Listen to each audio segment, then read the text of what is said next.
Hi, this is Dan Held. And this is Gary Leland, and you're listening to episode 138 of the Crypto Cousins podcast. Feed your interest in Bitcoin and cryptocurrencies by joining Hall of Fame podcaster Gary Leland on the Crypto Cousins podcast. And remember, we are all cousins in the world of crypto. Howdy, howdy, howdy. Dan, welcome to... Oh, wait a second. I owe you another howdy. Howdy, howdy, howdy, howdy. We give Texans 4 howdies. That's right. And actually, I went to Texas A&M, so that's the howdy resonates very loudly. You know, my daughter graduated from A&M, and my son-in-law graduated from A&M. So whoop whoop. They're good people. Yeah. They we weren't sure about that. My daughter was going to go to Tech, and then out of the blue, she got accepted at A&M. So I think she came to her senses. You know, she met her husband there. He was in the Corps, and nice. Now he's a major in the Air Force. And they really had a good time. You know, A&M, for people who aren't familiar with A&M, they really are a tight bunch, those Aggies. Yeah, it's kind of funny. A lot of people don't know this sort of backstory on me because I live in San Francisco and I go fly to New York all the time for work. And most people in New York and San Francisco don't really know about Texas A&M, but Texas A&M is a kind of an old-fashioned Texas sort of university, just very 100% Texan style. I'm trying to think through how to award this for those West Coast, East Coast folks. But yeah, it's very Texas. It's very Texas. And their hatred for the University of Texas is amazing. You know, but getting back to how tight a knit group A&M is, when my daughter was a senior in high school, you know, she got accepted to A&M, and we decided to go to Panama for a couple weeks. And so we went to Panama. We were in the airport in Panama, and my daughter has her A&M sweatshirt on, and this old guy, at the time he seemed old, he probably was my age, I don't know, but comes over and is like, "Hey, Gig'em, I'm an A&M graduate from 19 whatever," and starts talking to my daughter and saying, "Hey, you know, give her a card, said, you know, if you're an A&M, you never get in trouble, give me a call. I'd be glad to help another Aggie." And it was just, we were like, wow, these Aggies really take care of each other. Oh yeah, I mean, Texas A&M, like when the amount of like cohesion between the different students and like the football team is enormous. So, for example, like the entire crowd, the entire university, so all the legacy folks and the new one and all the new students, they all memorize the chants. So you've got 100,000 Aggies all chanting the same thing during football games, which makes Kyle Field one of the most intimidating stadiums to play at because you've got 100,000 people coordinated. But yeah, more so than that, I think it's, you know, I like the idea of having traditions. It makes the college experience a little bit more fun. Texans aren't like the coast. You know, we don't have a 400-year-old university, right? Texans kind of have to make their own culture, and I think A&M is one of the richest cultures for university life in Texas. I always have to laugh at Aggies when I'm at an Aggie football game and the game's over. And if they're not playing Texas, they're singing a song about Texas, University of Texas, about how they hate them. And I wonder if someone from another city plays or goes to the game for the first time because they're a visiting team, do they go, what in the hell is going on? They didn't play Texas today. Well, it's one of the oldest rivalries in college football. But, you know, I think with Aggies, there's just that huge passion when it comes to the game. So I definitely agree. We come across pretty quirky, and it's been a while since I've hung out with a lot of Aggies. I still have a bunch of friends who are Aggies. I've got a couple buddies who moved out to San Francisco. But out here on the West Coast, it's not as intense or kind of popular as it is, of course, in Texas. Well, you're from McKinney, so that's in North Texas over here. What made you move to San Francisco? Yeah, close up by Plano, so North Dallas. Yeah. Okay. It's so I grew up in Plano. I moved out to San Francisco in January 2013, and that was because a small investment firm I worked for relocated me out here because they wanted me to open up their West Coast portfolio. So a kind of coincidence of a lucky random roll of the dice with a combination of me really feeling strongly about tech and Bitcoin. That's when, in March 2013, I decided to build my first product called Zero Block. I didn't know what the hell I was doing, but I became obsessed with how do great people build mobile products, how do they grow those, learned everything I needed to on the internet, and from like really sharp people in the space. Twitter's a phenomenal resource. and used that and made Zero Block the most popular crypto app in 2013, which was a pretty cool experience. And we got acquired by blockchain.com. So I kind of stumbled and bumbled my way into tech. So that was your first business that you built and sold? That's right. First business I ever built and sold, and first crypto business. So how do you find out about crypto? What got you into Bitcoin? Because, I mean, if you sold a company in 2013, then you had to know enough by that time to know Bitcoin or crypto or whatever was the real deal, or you felt it was. So you had to be in it a little while at that time. So tell us your, I guess, Yeah. discovery story. Or Well, so I've been doing some digging with my emails as well to help me color in this past, because it is a very, very long time ago. I registered my first account at Mt. Gox in December 2011. And then in 2012, so 2011, my buddy paid me back for a beer with a Casacious coin. So one of those physical coins. And that kind of like kickstarted my thought process into like, okay, well, I was already libertarian and I felt like non-state money was, like gold, was a pretty important thing for me. I believed that, we needed a sound money to bring this. I was in college during the 2008 financial crisis studying finance and realized that this whole system was fundamentally broken. And I felt like a return to sound money was the way that we go forward. And so for me, it pretty clearly represented gold 2.0. So I got that Casacious coin. I started to dig into it, and I'm like, oh, a disinflationary monetary policy. This is incredible. This is the holy grail. Yeah, the problem that we have is there's no proper inflation rate. It's impossible to choose what an appropriate rate of inflation would be, and it would always be subject to political whims. So to have a hard cap, he removed that human element from the decision-making process with the monetary policy, which I thought was brilliant. And I considered like the largest breakthrough of Bitcoin. so those Casacious coins, they're kind of a collectible now, aren't they? I mean, are they still around? Yeah, they are collectible. I mean, they're somewhat risky because you trust that the private key generation ceremony that they didn't copy those keys. But to the best of my knowledge, I don't think anyone's had a Casacious key where they found like the original creator of Casacious, copied that private key and stole those funds from them.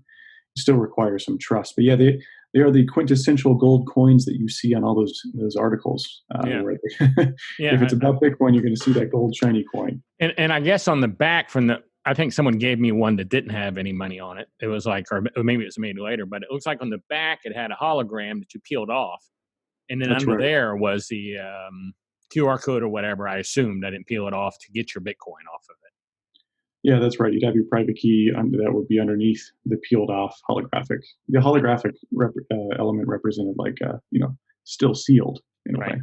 I may need to look. There may be some Bitcoin on that one I have. I've never taken it off to check. I may want to check. There may be something under there.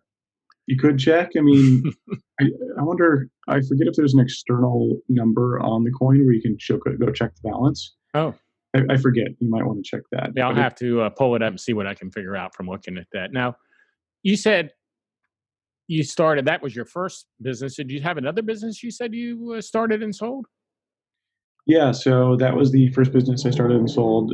So that was at blockchain.com in December 2013, which, by the way, that was the second ever Bitcoin company acquisition. Oh. First one was Eric Voorhees' Satoshi Dice. And after that, worked at blockchain, then I worked at a startup called ChangeTip, which did micropayments over social media using Bitcoin. Went to Uber, left Uber, went back to crypto. I should clarify. I went back to Bitcoin, to be clear.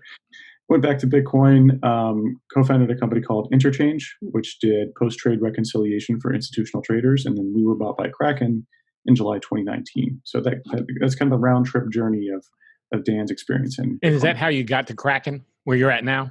That's right. Yeah. So after we were acquired, I was put on the business development team, which we felt like was a really strong fit for my background and my connections. Okay. Yeah. So now I got the scoop on Dan. It's the Dan TLDR. We met at, I think we met for the first time at Tone's event this February. Yeah, I was glad that we could both make that. I mean, that was my last conference I've been to this year, and it's always fun hanging out with good Bitcoiners, and that was a great time. I think Tone really lucked up there because he got that in like at the last minute. I mean, if it had been 2 weeks later, he might not have got that in. So, I mean, that was like perfect timing. But that may have been the last conference of any, besides a meetup, of any size at all for this whole year. Yeah.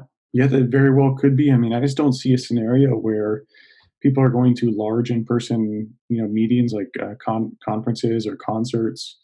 I think those are basically off the table for 2020. Maybe 2021 we see people coming in, but I think you'd have to see like a really huge decline in like the number of infected cases.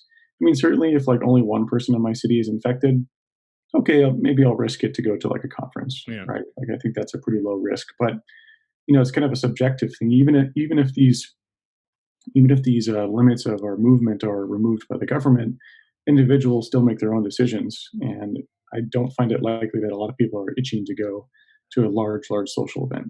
Well, speaking of that, since we're on the subject, BitBlockBoom is the conference I put on, and I guess I'm going to use this second for my segue, and then we'll discuss it.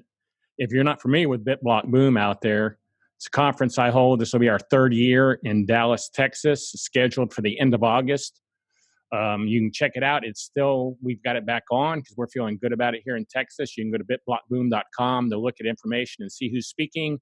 And we do have a checkout discount. You can use it checkout for 30% off. Use the code word cousins at checkout and you'll receive 30% off. But that's the conference. Now, I want to get that out of the way, but we've had, I guess we were really kicking ass on selling tickets for BitBlockBoom, and it died in maybe middle of March. Tickets just died. But now, all of a sudden, they picked back up when we're selling tickets like every other day now. So we're going to go for it and work on doing it properly. But it's not a huge conference. It would be 300 people max, which is a nice size conference. But it's not like, I guess once you get over 100 people, it doesn't matter what it is, whether it's 300 or 4,000. Sure. When you really get to it, it's going to be the same odds. But we're having a lot of people buy tickets now and a lot of interest again. I think maybe it's because of the fact that the age, maybe it's a combination of the fact that the age of our average attendee and the type of people in Bitcoin are people who don't want to be told what to do and want to do whatever the hell they want. So I think maybe it's a combination is why our ticket sales are doing so well. Sounds like a good Bitcoiner. Not people tell them what to do. And this weekend we pick up tomorrow we should be signing our platinum sponsor for the deal, who had agreed to do it before the event, but I didn't hold him to it because we had not made 100% commitment. And I talked to him the other day, and they said they're still behind it and want to go with it. So I think the fact that Texas, I'm just guessing, with the fact that Texas has been undone for a while, so many cities now are unlocking, and it's like 110 here when this is happening, and it's the end of August, where I think most of the country is going to be unlocked by the end of August.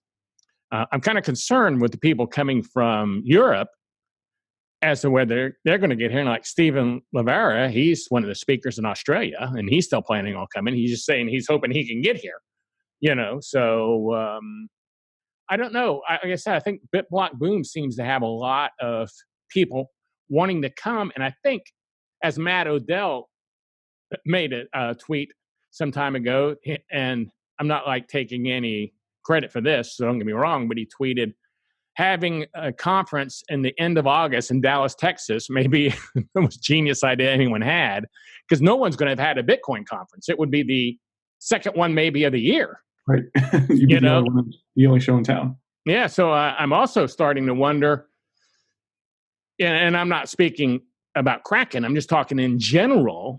I'm wondering if I'm going to see a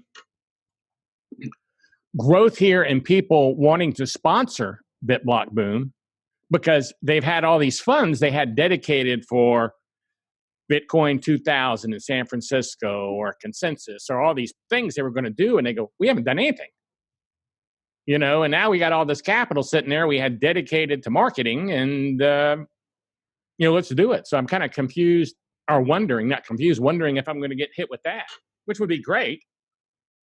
Yeah, I think, when we look at how humans respond to incentives, how humans interact with the market, like it seems natural that if you have the supply of one and demand increases unexpectedly, which I think a lot of people aren't expecting demand to increase, but if demand increases, then there should be an essentially an oversubscription for the limited amount of supply, which is your conference in August. I think that, this might be an interesting segue into like Texas and Bitcoiners. You think that'd be kind of fun? I think. Yeah. It's like I said, we're just talking. I don't have an agenda here. I mean, well, I think, like your conference is, you're Texan. And I think Texans are this kind of fierce independent culture is very much across every city in Texas. And I think a lot of people don't really understand Texans. And, when I first heard about Bitcoin, people forget that the University of Texas requested physical delivery of their gold from the Fed. Like what university does that outside of Texas, right? Right. And they're making, I believe the state of Texas is making a vault. Like their own version of Fort Knox to put the gold in. Yeah, Texas doesn't trust the federal government to that extent, which is incredible. I love Texans because we don't trust, we verify. Like that's kind of born into Texas culture because we were our own independent country. I think it was like for 50 or 60 years, so that kind of fierce independent resiliency is what I loved about Texas. And I think very much shaped my libertarian ideology and ultimately why I found Bitcoin. And it's been interesting, though, because I haven't seen Texans in mass really, kind of pick up Bitcoin. I know there's a good contingent in Dallas and Austin, but, it's not like a giant hub. Yeah, and you're correct. If you were to have asked me in 2013, where is Bitcoin going to start? I would have been like, oh, Texas. These people get it. It's about sovereignty over your body with weapons, like with guns, sovereignty over your money with gold. It's the perfect fit to be a Bitcoiner. I think the only thing missing was the technological component. It's still a little techy, a little kind of funky, and I think Texans they're not like the San Francisco folks who, we hear about something new and we're like, oh, let's go check that out. Now, Austin is a good hub for Bitcoin when you're talking about in Texas, and I would have to think Austin's the best, but I'm often surprised at how weak Dallas-Fort Worth is as far as being a hub. I mean, if you try to get a Bitcoin thing going, well, I have more people from New York come to BitBlockBoom than I do from Dallas, Totally. And that's just crazy because they just got to drive down the street and they don't have to stay in a hotel, right? And but I may have more people from Europe this year than I have from Dallas. What do you think is the issue with Texans and people from Dallas about Bitcoin? I don't know. I really don't. There's no good groups. I'm not saying there's no good groups. There's no strong groups. Let me rephrase that. If you use Meetup trying to find stuff, you'll see events and there'll be 5 people at a central market. You don't see, and you look at the names and there's no one and I know people in the area that are Bitcoiners, but they don't seem to, and I see them more when I go, like, if I would have gone to San Francisco for Bitcoin 2020, I would have seen people there from Dallas who I go, only time I see you is when I come out here, or something. I don't see you at any events in Dallas, So I'm really confused. I know that people, when they come here from out of town, for instance, I can't remember who it was that was talking to me some time ago. They said, oh, I loved it. I got off a plane and I caught an Uber and I went straight to Bitcoin and bullets and was shooting a gun, within an hour, because they can't do that where they're at, and so, one of the events that goes on, started last year and it's going to happen this year, is out at a gun range, on Thursday. And people who are from out of town, especially are from out of the country, they love it. They're getting to go see all kinds of guns, shoot all kinds of guns. And I don't put that on. That's an event put on by someone else. There's a lot of events floating around BitBlockBoom that aren't mine. I'm actually trying to, hopefully someday, BitBlockBoom will start on Monday and end on Sunday. And like maybe Monday, Tuesday, Wednesday, Thursday are other people's events, Nice. And like then a mega event. And then Friday comes in mine, or maybe at the end of every day, we'll have like a dinner somewhere that'll be put on by BitBlockBoom that people can go to, something to keep it conjunct. But I love having satellite events that people are putting on. Well, the gun one that you brought up was interesting because a lot of people, like Texans, kind of understand this intimately, which is sovereignty over your body. I find it really bizarre that some Bitcoiners don't believe in, solid gun rights. I think that a lot of Bitcoiners are like the West Coast, East Coast, the coastal folks who don't really, embrace sovereignty over their body, which I find pretty funny because they embrace sovereignty over their money. which money is just a representation of time and energy that their body spent to earn it. So like the only way to enforce your property rights over that Bitcoin is to have some adequate defense to defend yourself. Yeah. And so, and Texans are the only ones who seem to embrace this. I joke about, in college you date girls and they'd have like little pink guns in their purses or a pink shotgun under their bed, and people on the coasts think they think that's nuts. And I'm like, well, why wouldn't you want to defend yourself? Like, what's wrong with defending yourself? Well, it's like my wife for her 65th birthday. I got her a semi-automatic weapon, and we're not, crazy people running around. I mean, but, right. She couldn't handle, I have a 357 and I have a 12 gauge, and she can't handle either one of those. They're way too powerful for her. So I got a semi-automatic 22, holds 30 shots in the cartridge thing. Maybe so she can handle a 22, and that'll do plenty of damage. I mean, Maybe we could make a weak analogy to, if you buy Bitcoin but you hold it on a centralized exchange, it's like a 22, but maybe you're not ready to handle the shotgun. The self-sovereignty to protect your own private key. But maybe once you get used to the 22, you can upgrade to the shotgun a little bit later down the road. Yeah. Well, she can shoot the shotgun; just hurts her shoulder real bad. So I figured the shotgun's in the area of last resort, that she can retreat to. So if she needs a retreat to there, I've been taken out, Spoken like a true Bitcoiner building out his citadel plan. Yeah. So, it's funny. We had these guns. It's fun. It's really odd. We have, because I've had the shotgun and the pistol forever, and they've been in the closet. And my wife is the one that's like, why do you have those guns in the closet? We need to get those out here. And I'm like, really? And she goes, yeah, we need to get those out here. You shouldn't have those in the closet. I'm like, and that started though. And with the coronavirus, she started getting more concerned about security with people being out of work. I think her concept was that things might get bad with society. People are out of work. They need money. You're going to feed your kids. You're not going to let your kids starve. I mean, so. Yeah, right. I mean, if there's supply chain issues with food, then naturally humans are going to act in their own self-interest, which I can't blame them to do, but they just wouldn't do it with me. Yeah, that's how we look at it. We're going to have ourselves protected. So, that's the thing. Because my wife also asked, you always hear people talking about the citadels, which you just mentioned, and how the end of the world's going to come, and there's going to be Bitcoiners and no Bitcoiners. And my wife asked me the other night, we walk every night about 2 miles, and she goes, I don't understand this. You're saying all these people are going to be wanting their Bitcoin someday, and you meet these people who are rich and been in Bitcoin since 2010 and 11. How come they're out without security guards? How come they're just walking around not worried about people like taking them down?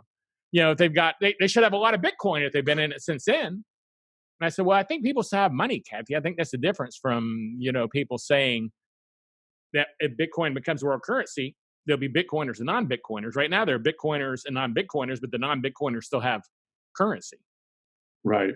Well, I think the Citadel, because the Citadel story comes from, or the Citadel reference comes from a story on Reddit, The Time Traveler. The Time Traveler, yeah. This guy wrote this fan fiction story about coming back from the future, and Bitcoin succeeds, but it's so scarce that it essentially like changes the whole economy, and there's the have and have-nots. I think that's kind of like it plays into like these sort of like common movie themes of the have and have-nots. For the one with Matt Damon in the sci-fi movie where all the wealthy people live in the spaceship and all the yeah, live on right. Earth. And he's trying to get up there. Elysium, I think, is the name of the movie. Right. I think it kind of plays into that. There's this sort of like the wealthy versus the have-nots, and I don't think. And also Lolita, whatever, the one about the robot girl. Oh yeah, There's cities up there floating above them, and all the peons live on the ground where they dump their trash.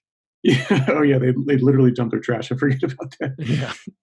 I think it's sort of I think it's this fear, of like the mass populations. But right now we see, I walk around San Francisco and I've hung out with people that are worth 100 million to a billion, and we walk on the streets openly. Yeah. So, and San Francisco is not a safe city. Let's put it that way. Like, it's not a safe city, but even they feel safe enough to walk around like that without like 2 bodyguards. There's only a few people I know in the crypto space that have bodyguards. I'm not going to name them, but I understand where they're coming from. But it does give me hope that if really wealthy people in San Francisco that are in tech can walk around, then Bitcoiners in the future could walk around freely as well.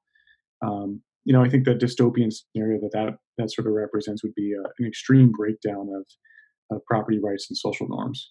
Yeah, well, if it gets to that point, we are going to need the guns at my house. Hey, Yeah, I was watching you on Max Kaiser, and actually, I was watching and said, "Wow, why haven't I called him yet and to set up an interview with him?"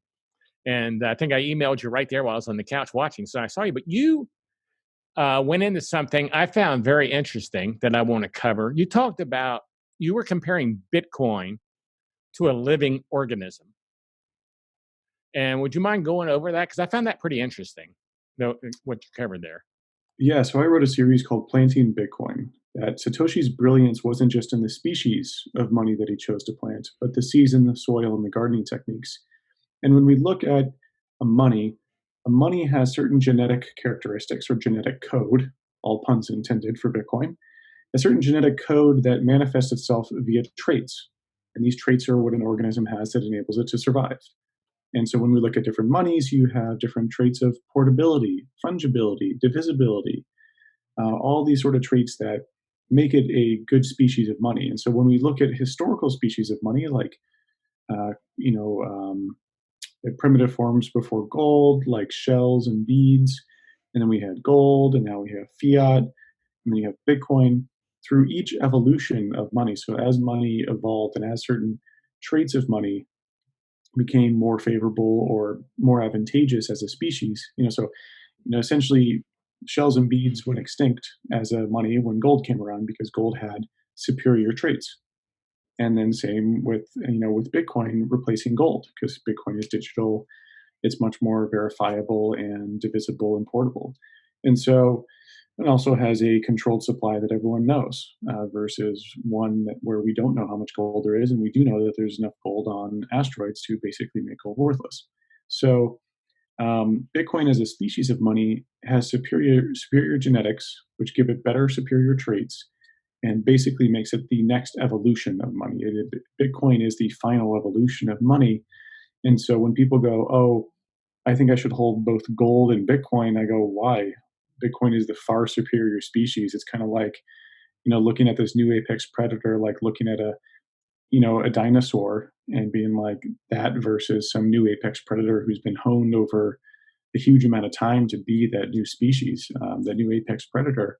You wouldn't place your bet on the old one. You place your bet on the new one. And so, that's where I think a lot of people feel that I'm being overly harsh when I'm critical of gold. Now, gold I think is still a good investment for in short and medium term duration, but as younger age cohorts like millennials increasingly become older, what are they going to buy into? They're going to buy into Bitcoin. Bitcoin to them makes sense. We were the first age group. I'm in my 30s. We were the first age group to bridge the analog to digital. I grew up with cassette tapes, and now I stream my songs with Spotify. And so we were the first ones to like really grok Bitcoin in mass. I think there's certainly other age groups who get it. And for gold, I mean, I don't know any of my friends who own gold. Like a lot of them own Bitcoin. Right. And so I kind of see Bitcoin as the apex predator of money, if you will. But speaking on that same scenario, or not scenario, but what you just said, cassette tapes. Cassette tapes, I'm going to use this as a weird example I'm making, but people don't accept new technology quickly all the time. When I was in high school, I had a cassette tape player. All my friends had 8-tracks, and they sucked. And I couldn't find, they didn't even have for your car a cassette player at the time. So I had an old car. I paid $350 for it. And I took my portable cassette deck and took the earphone plug and wired it into my speakers of the car so I could listen to my tapes. And all my friends would go, "This is stupid. Why don't you get an 8-track?" And I said, "This is way better. I can record my own tapes off the radio. Yeah. If they pop, I can open up the little box, tape it back together, and still listen to it. And I can forward fast it. I can rewind it." And no one would go. I don't know anyone in high school that had a cassette deck except me. But then over time, they started getting more popular. They came out in a car. I remember when my dad got a car with a cassette deck in it. And I was like, "Oh my gosh." And he was taking my cassette deck. So I remember he had Led Zeppelin and he was putting it in there because all I had was hard rock. And my dad was an old country western guy, but he wanted to use his cassette deck. So he was sitting in the car listening to it. And I remember him going, oh my gosh, that's crazy when it goes, because then Whole Lot of Love, it goes from one side to the other, one side to the other. It's real strong stereo. And he was like, that's amazing, where we never had that. With the 8-track didn't seem to have that same effect on him. So, but it took a long time for that technology to get accepted, just like now, going back to what we were talking about, just like it's taking a long time for Bitcoin to get accepted. And those were young people. So it's not necessarily just old people, which I hear all the time, that have a hard time moving into new technology. It's all people, Totally. I think that's a great example. I mean, just because it's new technology doesn't mean everyone's going to adopt it overnight. It takes a long time. And that's where, I also agree with you. It's not necessarily just young or old, but the young typically embrace new tech in greater size. Yes. Like everyone got on Facebook at the same age. And so that's where, it's going to take, I think a lot of Bitcoiners don't get this, but this takes decades. I've been in now for, I would say 8 years is the more appropriate number of years I've been in it. And so like 8 years is a long time. So I've just been in it 3 years. I got in it mid 2017, before the big bull run happened. Luckily. I think there's like different eras. I think when we look back on Bitcoin, we'll look back and we'll count the number of notches based on the number of halvings we've been through. So you've been through, this was your third halving? Yeah. I didn't really remember the 2012 one though. I was just playing around with it. I wasn't very serious about it. 13, I became much more serious once I got plugged into the community, read up really, really, really deeply on things, built my first product. So 16, I was paying attention. It wasn't, this 2016 halving wasn't that big though, compared to 2020. I mean, man, 2016, I went down to a party at BitGo's offices in the South Bay. And I think there was like 15 people there. So, well, if you put it in that perspective, this was a much bigger event, but I was kind of let down with the halving. I was really expecting there to be even more, I think, than there was. Yeah, I mean, at Kraken, we were excited to participate, and we really wanted to put on. Kraken's an old Bitcoin company. In fact, let's see. Yeah, I think this is an old Kraken T-shirt. It says Bitcoin Exchange. Right. This is an old one. This is I think this a is retro shirt. But and Kraken very much, I think, appeals to a wide variety of audiences, not just Bitcoiners. So I'm speaking kind of on my own behalf here, but with Kraken, we put our heads together and we're like, well, we want to make sure that we, show Bitcoiners that we care. Like it's kind of funny how these big exchanges don't show their biggest customer segment that they care. And so we put our heads together and we're like, I think a VR event would be pretty cool. Like we're trying to come up with something different. Yeah, that would be cool. We weren't sure, like, a lot of people don't have VR headsets, but we were streaming it. So we loved the response that we got. So on the halving, we had the Kraken VR event, which was super fun. And I got to thank Pete Rizzo, who really kind of architected that, and Pierre Rochard did a lot of hard work there too. And so that was fun. I think it was it was funny to see like companies like Coinbase though not really do anything for the halving. It's kind of funky. We felt like we had to do something for the halving to show Bitcoiners that we cared. Yeah, I think this was my first halving, so I think next time that BitBlockBOOM will do something itself. But being the first time, I just wanted to participate. I'm one of those people. I feel like I'm not very good at inventing the wheel, but I can put good hubcaps on the wheel once I see it. I can put better hubcaps on it. Does that make any sense? But yeah. I can't invent a wheel for hell. But once I see a wheel, I can go, oh, hell, that would look great with these different hubcaps and change it up. I don't think any idea just like pops into someone's head without any inspiration from the outside. Well, we might look at relativity, with Einstein coming up with that, or Isaac Newton. They certainly were inspired by other events and other people in their life. There's no one exists in a vacuum. And so I think a lot of people feel like they're not contributing that much when they just change something and then make it shinier or change the color of the hubcaps. But actually, one of the most successful companies in the world, Apple, literally does that. Apple doesn't typically build the newest iteration of something. They build the most usable newest iteration, where they're not going to go pioneer a new camera type, or they might. But typically what they do is they get the most stable camera type that people can use, and that's really easy to use. And then they polish that and make it easy and simple. Well, I always say Apple didn't invent the phone. The phone was invented a long time ago, but they sure made a lot of money off phones. Yeah, the BlackBerry invented the smartphone. Yeah. Apple just made it usable. I had a Trio, I think, smartphone. Is this like a Palm Pilot era one? Yeah, it was like a Palm Pilot. It was a little bit better than a Palm Pilot, but it had a physical keyboard on it, and when people would see it, they go, "Oh my gosh!"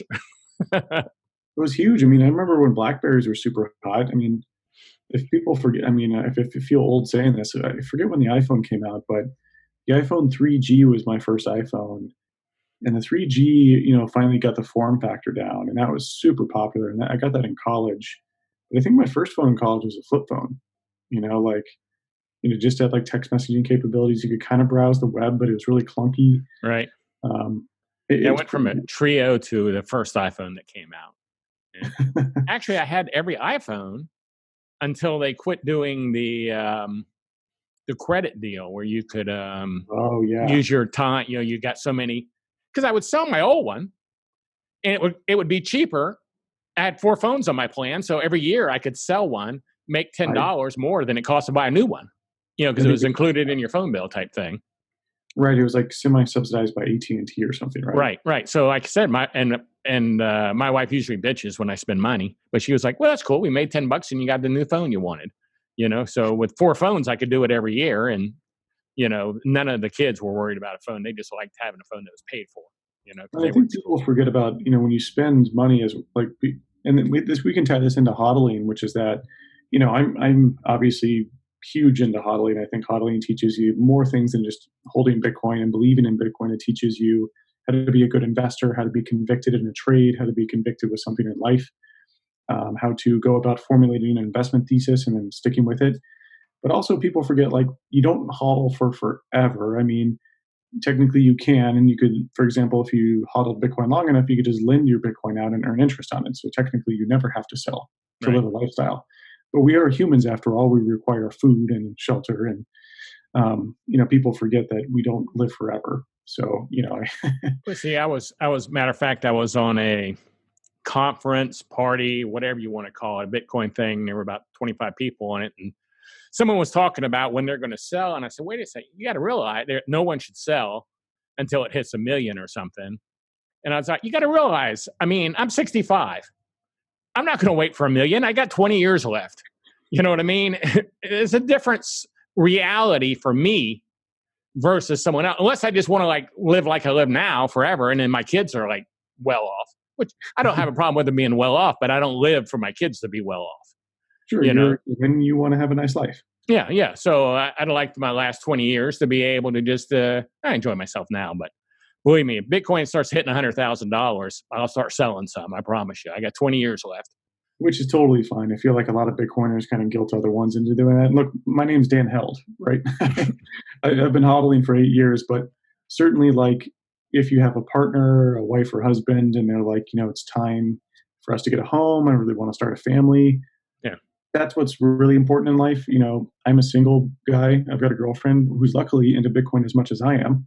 Well, that's cool. And that was before I met her. Well, that's real cool.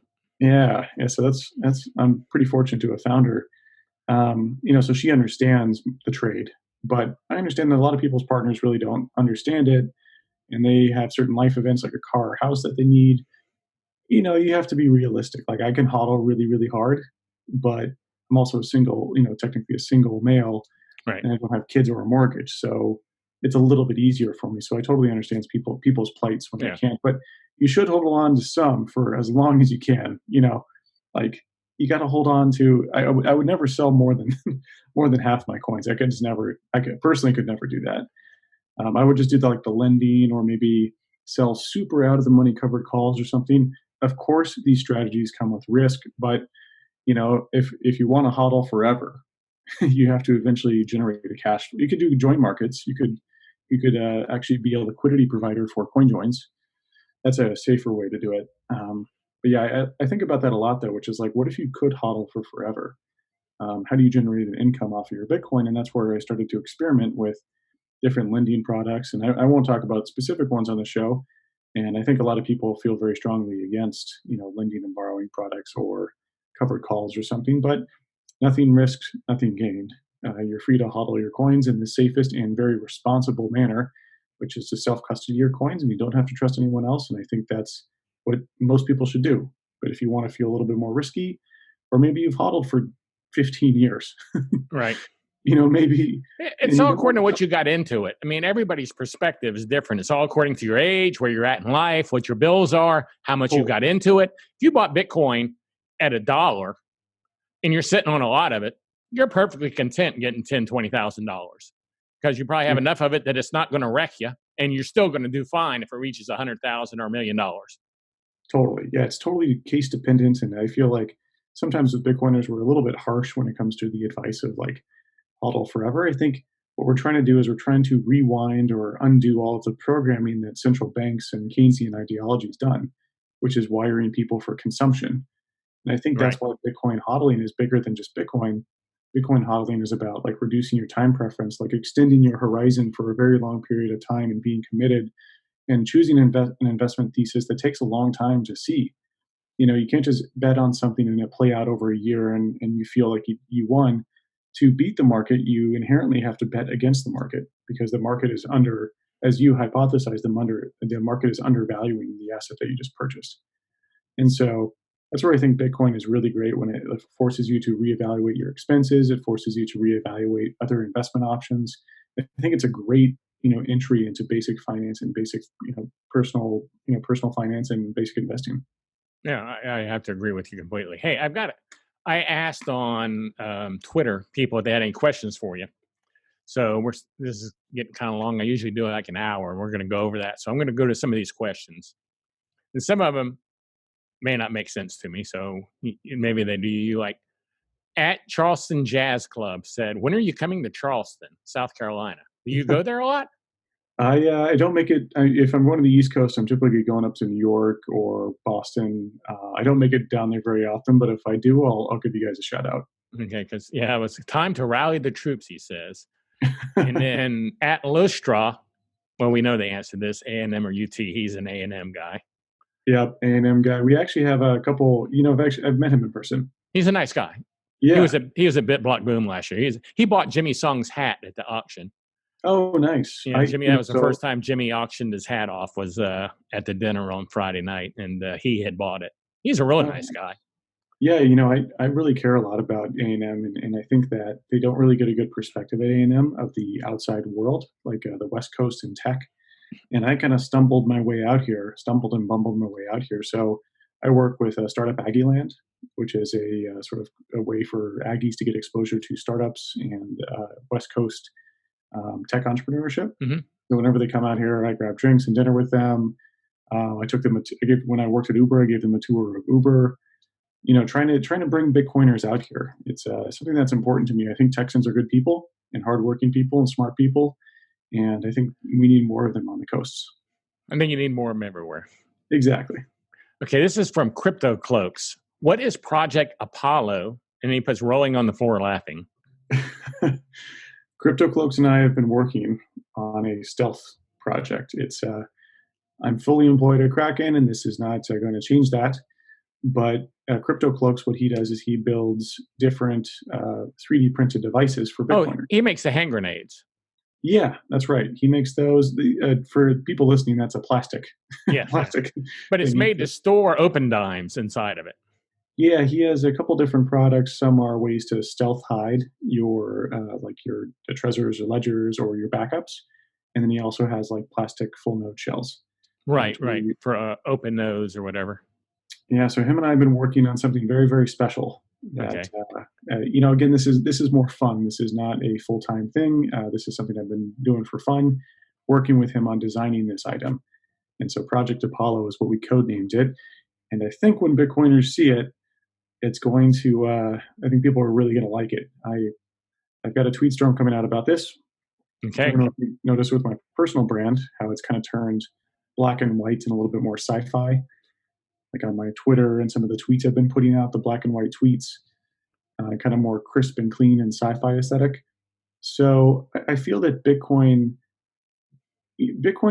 cool, but I wanted to make it feel, for what I feel about Bitcoin is that it's like a futuristic sci-fi novel. Like Bitcoin's amazing. It's incredible.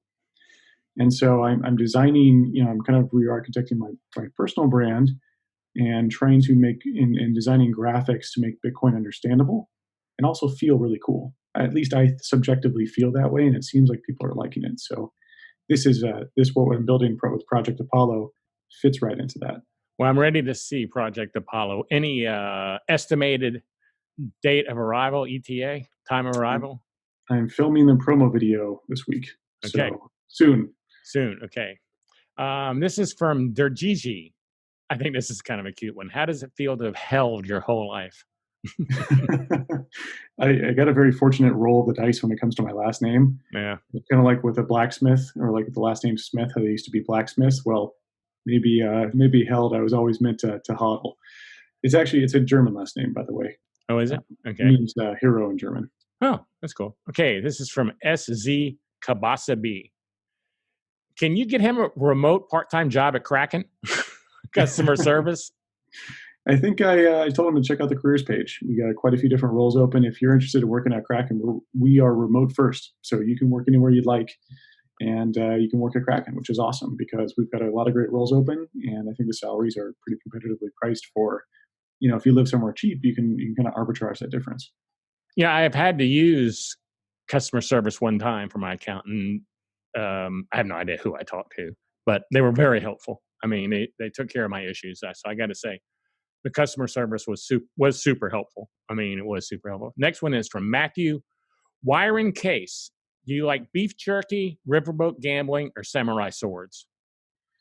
That's a really tough decision. I like kind of like the gourmet beef jerky where it's like, like elk or caribou or something, where it's like a little bit more exotic. Have you seen this beef jerky? Steak strips? No. Oh, they're like little pieces of steak. Yeah, premium cut and cured dried beef from Kirkland. I bought it one day, and it's really good. It's actually like steak. Oh, that sounds pretty awesome. I like different flavors though. There's a beef jerky stand up in Colorado where I go every summer and winter.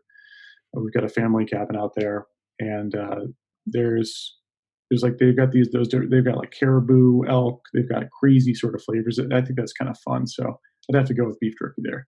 Okay, this is from KG 2931.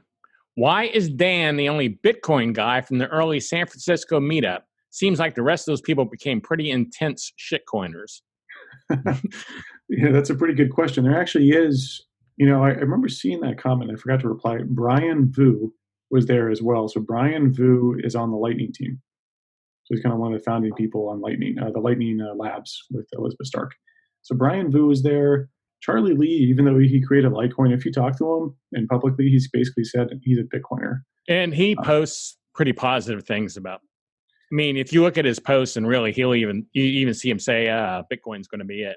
Yeah. He basically just made Litecoin for fun, but most of his holdings are Bitcoin, and he's really just a Bitcoiner, right? I mean, he's publicly said that, and if you ask him in private too, I think he'll be like, yeah, I'm really super bullish on Bitcoin. So I'd say Charlie's in that camp as well. Well, he sold his Litecoin at a good time.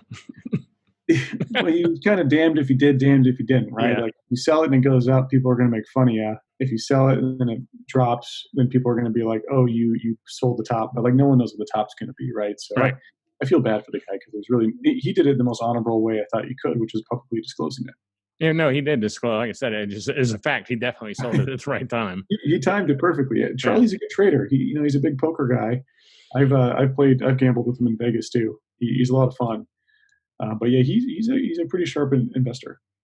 Okay, the next one is from Robert Robot Visions. If something goes wrong with Bitcoin and all the hodlers throw in the towel, what will happen next? Bitcoin dies. Yeah, I'd have a hard time believing something could happen to make. But well, and that brings up a good point, which is that I often say that Bitcoin only dies if we all stop believing in it. Every hodler would have to not believe in it and not be the bid for the price, and the price would go to zero. So yeah, in that scenario, Bitcoin dies, but it dies because it died in everyone's mind.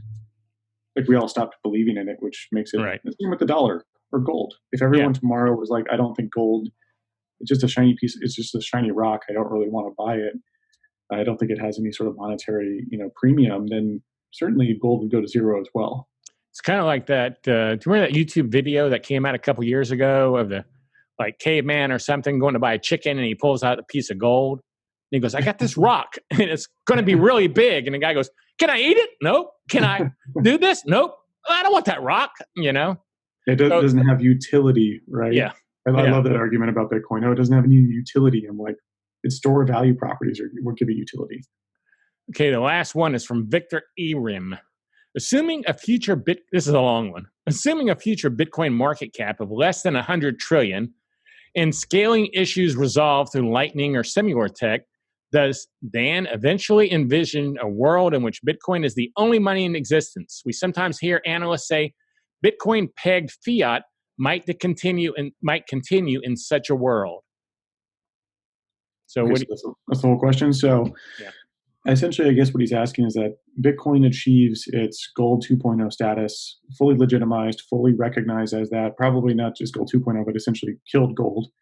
If it's 100 trillion market cap, that means that Bitcoin was a resounding success, an absolute maximal success, and so I guess the question is, like, how does Bitcoin scale?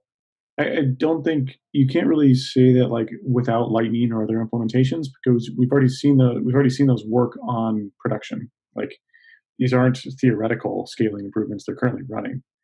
This isn't like, will it work or not? And in fact, like, if two exchanges wanted to open up a Lightning channel between them for their traders to send money back and forth, they can do that already. So, like, that would reduce on-chain volume by X percentage, right? Like, just between two exchanges. Like, a lot of the volume is like arbitrage traders moving funds between exchanges, traders moving funds. And so, even if Lightning is basically a B2B tool, it would still be massively successful in terms of making Bitcoin more efficient or compressing the economic activity into one transaction. Similarly, we have Liquid, which is fully up and running with Blockstream. So that's been on mainnet for a long time now. And we've got other solutions as well. People forget that, on layer 1, we've got the Bitcoin blockchain. Layer 2, you've got Lightning, Liquid. And then layer 3, you've got, companies like Coinbase and Kraken, where Coinbase and Kraken can send transactions to their users internally, and they're just changing an internal database, or things like that. So I think with that sort of scaling pyramid in mind, where you have a few transactions on layer 1, many more on layer 2, and sort of infinite capacity on layer 3, I don't really have any doubt that Bitcoin, given 100 trillion market cap, will be able to scale to meet the requirements of the world. Okay. Well, where can people follow you at? Well, if you're on Twitter, I'm at Dan Held. If you'd like to read more long-form content, I'm danheld.com/blog. You're going to find a lot of my thoughts on proof of work, planting Bitcoin, which is Bitcoin's origin story, Satoshi's fairness of his distribution, what role hodlers play, and if you're worried about Bitcoin's long-term security, I wrote a comprehensive take on that. And before we go, is there anything that you might have wanted to promote or bring up that I didn't cover? I want to make sure I don't cut you off and there's something you wanted to cover during this conversation. I think we covered it. We brought up Project Apollo, which I think everyone's going to find really interesting. It's kind of fun. It's been a little, it's my entertainment under quarantine, essentially. So yeah, Project Apollo is going to be really cool. If you like my content, or if you have any suggestions, please feel free to reach out or tweet at me. I largely kind of build what I believe is cool and produce content what I believe is cool, but that comes with a lot of feedback from the community. So don't feel afraid to tweet at me and tell me what you think. Cool. Well, just to let you know, you're officially a crypto cousin now. You're part of the family. Hey, thanks for coming on the show. I really do appreciate it, Dan. It's went a little longer than I had told you it would, but I appreciate you not being in a hurry and taking the time. And I look forward to seeing you again wherever it happens. I'm sure within the next year, there's going to be somewhere where we're going to run into each other. I hope so. I'm excited to, I do quite a bit of the conferences in the space, and I'm kind of itching to get back to having a drink with a couple Bitcoiners at a bar. Well, we need to maybe get you out here and see your parents and come to BitBlockBoom. Yeah, I think so. Yeah, Dallas is my home city, so I think it's time to come back to my hometown. Well, thanks for taking the time with me on the show. I do appreciate it. Thanks for having me, Gary. Cheers. This is a BitBlockBoom.com production.